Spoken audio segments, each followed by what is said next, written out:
நம் அனைத்தும் அவளை சேனல் அன்பர்களை அன்போடு வரவேற்கிறோம்.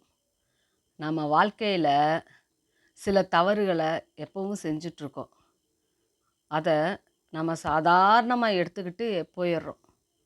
ஆனால் அந்த தவறுகள் நம்ம வாழ்க்கையில் நமக்கு கிடைக்கக்கூடிய சந்தோஷத்தையும் அதிர்ஷ்டத்தையும் நமக்கு கிடைக்க விடாமல் செய்கிறதுக்கு முக்கிய பங்கு வகிக்குது. அந்த தவறுகளை திருத்திக்கிறம்போது முடிந்தளவு இருக்கிற தவறுகளை முடிந்த அளவு எத்தனை தவறுகளை திருத்திக்கிறோமோ அதளவுக்கு நமக்கு வாழ்க்கையில் வெற்றி நம்ம அருகிலேயே வந்துவிடும். நம்ம வாழ்க்கையில் எத்தனை தவறுகள் இப்போ செஞ்சுக்கிட்டு இருக்கோன்னு இப்போ பார்க்கலாம். முக்கியமான தவறுகளை பெரியவங்க நமக்கு தொகுத்து கொடுத்துருக்காங்க. அது 11 விதமான தவறுகள். அந்த தவறுகள் என்னான்னு இப்போ நம்ம தெரிஞ்சுக்கலான்னா வாங்க முழுசாக வீடியோவை பாருங்கள், நம்ம தெரிஞ்சுக்கலாம். வாழ்க்கையில் யாரும் சரியாக வாழ்ந்திடவே முடியாது. பல நல்லது செஞ்சால் கூட சில தவறுகள் நமக்கே தெரியாமல் நம்ம செஞ்சிட்ருப்போம். அந்த தவறே நம்மளை முன்னேற விடாமல் செய்யும். ஆனால் அந்த தவறு என்னான்னு தெரிஞ்சால் தானே நம்ம திருத்திக்கிடுவோம். அது என்னான்னு தெரியலன்னா நம்ம என்ன செய்வோம், அந்த தவறை திரும்ப திரும்ப திரும்ப செஞ்சுக்கிட்டு நம்ம வாழ்க்கையில் பின்னோக்கியபடியே இருந்துகிட்ருப்போம். ஆன்மீக ரீதியாக பார்த்தாலும் அறிவியல் ரீதியாக பார்த்தாலும் நம்ம செயலுக்கு எப்போதும் எதிரான ஒரு செயல் கண்டிப்பாக இருக்கிறது. அதனால தான் இப்போது நாம் நம்ம வாழ்க்கையில் செய்யும் முக்கியமான 11 தவறுகளை பற்றி அதனால் வரும் விளைவுகளை பற்றியும் இப்போ நாம் அதை எப்படி சரி பண்ணலாம் அப்படிங்கிறத பற்றியும் பார்க்கலாம். முதல்ல நம்ம என்ன தவறு செய்கிறோம்னா நம்மளை நாமளே மதிக்காமல் இருக்கிறது. நம்மளை முதல்ல நம்ம மதித்தாதானே மற்றவங்க நம்மளை மதிப்பாங்க. அதை விட்டுட்டு நம்மளை பற்றியே எந்த கவலையும் இல்லாமல் நம்ம வெளியில் வாழ்ந்துட்டுருக்கோம். நம்மளை முதல்ல நம்ம மதிக்க ஆரம்பித்தோம்னா தான் நமக்கு எல்லாமே செய்ய முடியுங்கிற ஒரு தன்னம்பிக்கை பிறக்கும். நம்மளை முதல்ல நம்ம மதிக்க முயற்சி செய்யணும். வாழ்க்கையில் முன்னேறதுக்கான முதல் படியே உங்களை நீங்கள் மதித்து பழகிறது தான். ரெண்டாவதாக நம்ம என்ன தப்பு செய்கிறோம்னா, தப்புன்னு சொல்ல முடியாது, தவறுன்னு தான் சொல்லணும். தப்புங்கிறது தெரிஞ்சே செய்கிறது, தவறுங்கிறது நம்மளுக்கே தெரியாமல் செய்யக்கூடிய ஒரு விஷயம். எப்போ பார்த்தாலும் எதிர்மறையாகவே நினச்சிட்ருக்கிறது, எதிர்மறையாகவே பேசுறது. ஏதாச்சும் இப்படி நடந்துருமோ, அப்படி நடந்துருமோ, இது நடந்துச்சோ, அது நடந்துச்சே, அன்னைக்கு அந்த காலத்தில் அப்படி நடந்துச்சேன்னு சொல்லிட்டு என்னென்ன நல்லது நடந்துச்சோ அதெல்லாம் நினைக்கிறத விட்டு போட்டு ஏற்கனவே எது நமக்கு சரியில்லாமல் நடந்திருக்குமோ அதவே நினச்சிட்டு உட்காந்துருக்கிறது. அது மாதிரி நினைக்கக்கூடாது. பகவத்கீதையில் பகவான் ஸ்ரீ கிருஷ்ணர் என்ன சொல்கிறாருன்னா, நீ என்ன நினைக்கிறாயோ அதுவாகவே ஆகிறாய் அப்படின்னு சொல்கிறார். அதனால் நீங்கள் எப்பவும் நேர்மறையாக சிந்தியுங்க, நேர்மறையாக பேசுங்க, நேர்மறையான ஆட்கள்கிட்ட பழகுங்க. அதுவே உங்களை வாழ்க்கைக்கு அடுத்த கட்டத்தை உங்களுக்கு கூட்டிச் செல்லும், மிக நல்ல வாழ்க்கைக்கு. மூணாவதாக என்ன பண்ணுறோம்னா, காலத்தையும் நேரத்தையும் வீணடிக்கிறது. எந்த ஒரு செயலும் செய்யாமல் சும்மா உட்காந்துக்கிட்டு ஏதாவது கதை பேசிட்டு பொழுதை வீணாக கழிக்கிறது. இப்படியே இருந்தோம்னா வாழ்க்கையில் வந்துட்டு நம்ம அடுத்த கட்டத்துக்கு எப்படி போக முடியும் சொல்லுங்கள்? அப்போ நாம் என்ன செய்யணும்? நமக்கு எது செட் ஆகுமோ அந்த ஒரு விஷயத்தை எடுத்துக்கிட்டு ஒரு தடவைக்கு 100 தடவை யோசித்து வீட்டில் இருக்கவங்க பெரியவங்கக்கிட்டையும் கேட்டு ஒரு நல்ல விஷயத்தை, சிறப்பான விஷயத்தை, நமக்கு முன்னேற்றம் தரக்கூடிய ஒரு விஷயத்தை எடுத்துக்கிட்டு நன்றாக செய்து முன்னேற முயற்சிக்க வேண்டும். இல்லை நாளைக்கு பார்த்துக்கலாம் அப்படின்னு நினச்சிக்கிட்டு இருந்தோம்னா போன காலமும் நேரமும் நமக்கு திரும்ப கிடைக்காது. நாம் இந்தா செய்யலாம், நாளைக்கு செய்யலாம், அப்புறம் செய்யலாம்னு நினச்சிட்டு உட்காந்துருந்தோம்னா, அதை வேற ஒருத்தர் அதே விஷயத்த சரியான நேரத்தில் செஞ்சு சரியான பலன்களை அவர் எடுத்துக்கொண்டு போய்விடுவார். அப்போ கடைசியில் உட்காந்துட்டு நான் செய்யலான்னு நினச்சேன், கடைசியில் ஒரு நிமிஷத்தில் விட்டுட்டேன்னு புலம்பி ஒரு பிரயோஜனமும் இல்லை. அதனால் எந்த ஒரு விஷயத்தையும் காலத்திலும் நேரத்திலும் செய்வதே சிறப்பு. 4வது என்னன்னா, உடம்பவே கவனிச்சுக்கிறதே கிடையாது. வீட்டில் எல்லா வேலையும் பார்ப்போம், எல்லாத்துக்கும் உதவியாக இருப்போம். ஆனால் நம்ம உடம்ப பார்த்துக்கிறதில்ல, முக்கியத்துவம் கொடுக்கறது கிடையாது. நம்ம பாட்டுக்கு எதையாவது ஒன்றை சாப்பிட்டு போட்டு பேசாமல் படுத்தே கிடக்கிறது. உடம்புதான் கோவில், உள்ளம்தான் இறைவன் என்று அன்றைக்கே ஆன்றோர்கள் நமக்கு சொல்லி இருக்கிறார்கள். சுவர் இருந்தால்தான் சித்திரம் வரைய முடியும். அதனாலே நீங்கள் எப்பவும் உங்கள் உடம்பை சரியாக வைத்துக்கொள்ள முயற்சி செய்யுங்கள். அப்போ எப்படி என்னென்ன செய்யலாம்? உடற்பயிற்சி செய்யுங்க, நன்றாக நடைப்பயிற்சி செய்யுங்க. இதெல்லாம் செய்யும்போது உங்களுக்கு இயல்பாக நடக்கும்போது அந்த காற்று மேல் வந்து வீசும், 4 பேர் பழகுவாங்க, மனசு சந்தோஷமாக இருக்கும். 5வதாக நம்ம என்ன செய்கிறோம்? கோபப்படுறது. சும்மா ஒன்றுமில்லாத விஷயத்துக்கெல்லாம் கோபப்பட்டு வாழ்க்கையில் ப்ரெஷரை ஏற்றிக்கிறது. இதனால் என்ன ஆகும்? ப்ரெஷர் தான் கூடும், நம்ம உடம்பு தான் கெடும். அதனால் தயவு செய்து கோபப்படுறதை குறைத்து கொள்ளுங்கள். வேறு வழியே இல்லை, கோபப்பட்டே ஆகணுங்கிற முக்கியமான விஷயங்களுக்கு வேறு வழியே இல்லைன்னா அந்த நேரத்தில் கொஞ்சமாக கோவப்படுங்க. அப்படி கோவப்படுறதுனால என்ன ஆகுனா, சும்மா கோவப்படுறதுனால சொந்தங்கள் எல்லாம் தள்ளி போயிடுவாங்க, இவன் சரியான கோபக்காரன் என்று.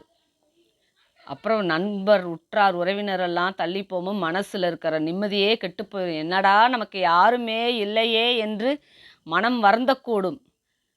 அந்த நிலைமைக்கு நம்ம வர வேண்டாம். நம்ம கோபத்தை கொஞ்சம் கொஞ்சமாக குறைச்சி வாழ்க்கையில் சிறப்பான ஒரு வாழ்க்கையை அமைச்சுக்கிற ஏற்பாடு பண்ணுங்க. அதை சரி பண்ணுறதுக்கு என்ன பண்ணணும்? தியானம் பண்ணணும். இறைவனை நினைத்தோ இல்லை தியானக்கூடங்களில் தியானங்களை கற்றுக்கொண்டு தியானம் பண்ணும்போது மனம் அமைதி பெறும். 6வதாக என்ன பண்ணுறோம்? அவங்க இப்படி இருக்கிறாங்க, இவங்க இப்படி இருக்கிறாங்க, நேற்று வந்தவங்களாம் இப்படி நல்லா இருக்கிறாங்க, நான் இப்படி இருக்கிறேனே என்று ஒருத்தருக்கு நம் மனதை நம்மளே காயப்படுத்தி கொள்வது. அப்படி அடுத்தரோடு ஒப்பிட்டு பார்க்கும்போது நம்ம வாழ்க்கை முன்னேறப் போகுதா? இல்லை, மனம் வருத்தம்தான் மிஞ்சும். இறைவன் படைக்கும் போதே ஒவ்வொரு உயிருக்கும் ஒரு பாதையை கொடுத்திருக்கிறார். அதன்படி நமக்கு என்ன பாதை என்று கண்டுபிடித்து அதை செம்மைப்படுத்தி வாழும்போது, அதன் வழியே செல்லும்போது நிச்சயமாக கண்டிப்பாக நாமளும் மற்றவர்களைப் போலே நன்றாக வாழலாம்.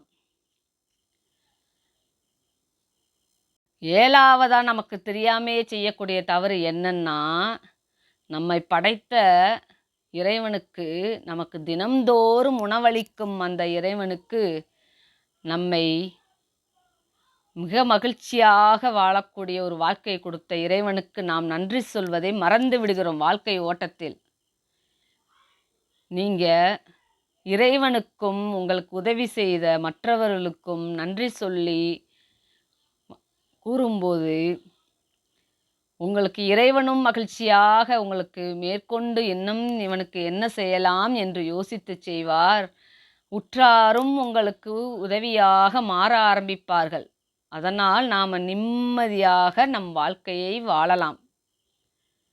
8வது தவறாக நம்ம என்ன செய்கிறோம் அப்படின்னா, தவறான ஆட்கள்கிட்ட பழகிறது.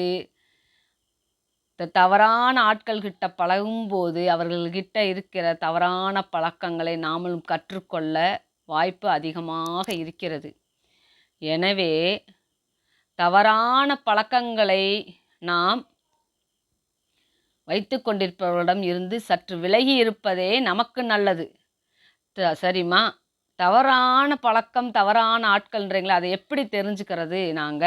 அப்படின்னா, எந்த ஒரு விஷயத்தை யாருக்கும் தெரியாமல் செய்ய வேண்டும் என்று நீங்கள் மறைத்து செய்ய நினைக்கிறீர்களோ, அந்த விஷயம் தவறு.